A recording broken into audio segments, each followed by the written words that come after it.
Salam tani selalu berinovasi. Ini perbedaan lahan yang menggunakan garam ya di awal dan yang tidak menggunakan. Ini yang tidak menggunakan sudah banyak gulma ya, arealnya seperti ini. Banyak sekali gulma. Ya.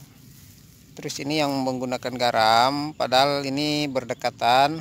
Ya, ini belum ada jejak-jejak ya pertumbuhan gulma. Kenapa? Karena garam ketika diaplikasikan itu akan awet ya.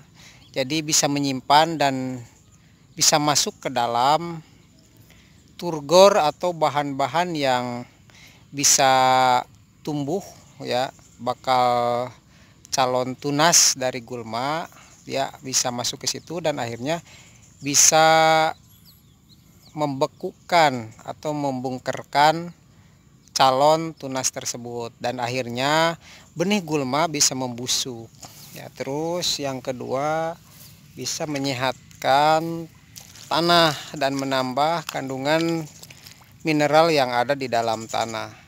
Nah, itu fungsi pada garam tersebut ya. Ini tanduran sudah oke.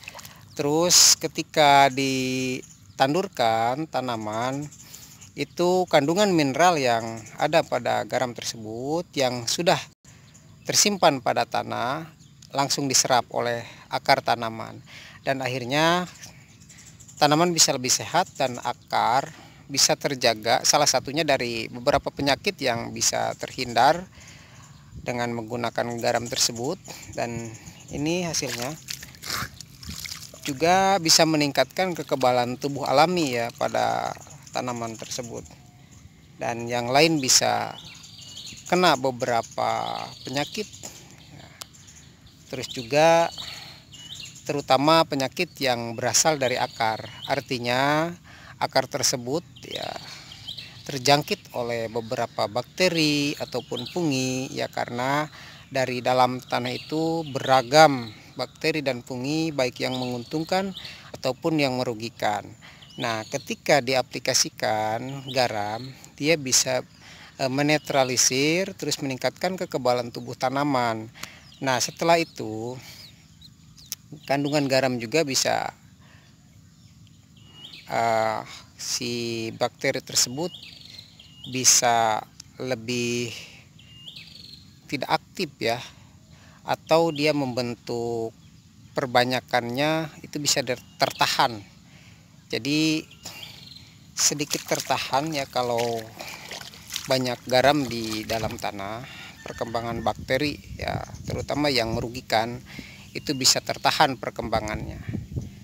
Nah, ini saudaraku sekalian, manfaat lain ya, kandungan garam yang berada pada tanah tersebut, tanah tidak akan mudah kering ya karena dia selalu lembab ya, bisa mempertahankan kelembaban ya seperti itu. Dan ada beberapa petani, biasanya di petani semangka ya yang biasa menggunakan garam, kalau di musim kemarau sekali dia gunakan campurannya pakai garam untuk mengatasi kekurangan air ya, karena tanaman di musim kemarau apalagi semangka itu bisa bertahan dengan menggunakan garam karena selalu lembab airnya.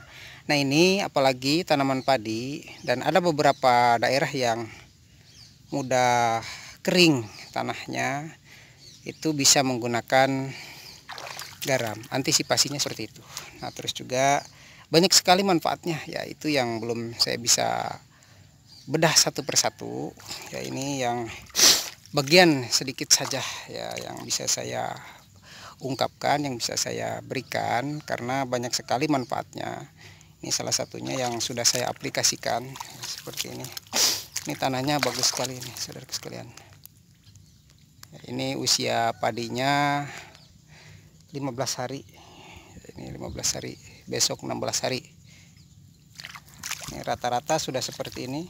Ini hijaunya udah lain ya. Ini belum dipupuk ya, belum apa-apa, masih jauh perjalanannya, masih panjang.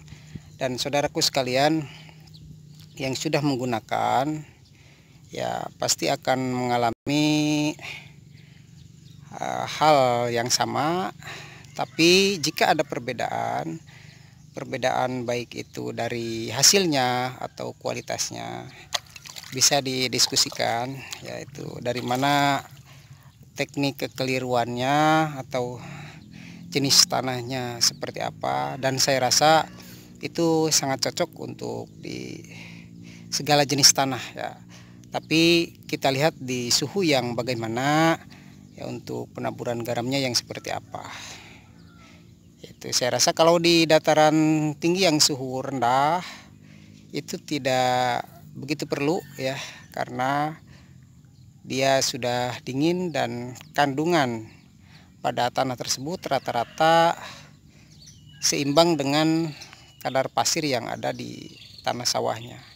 Itu contoh di daerah Ciwidey biasanya sudah saya cek tanahnya sudah banyak kandungan pasir, dan rata-rata di daerah pegunungan memang seperti itu, terus tanahnya dangkal juga ya, tapi kalau mau ditaburkan tidak masalah ya.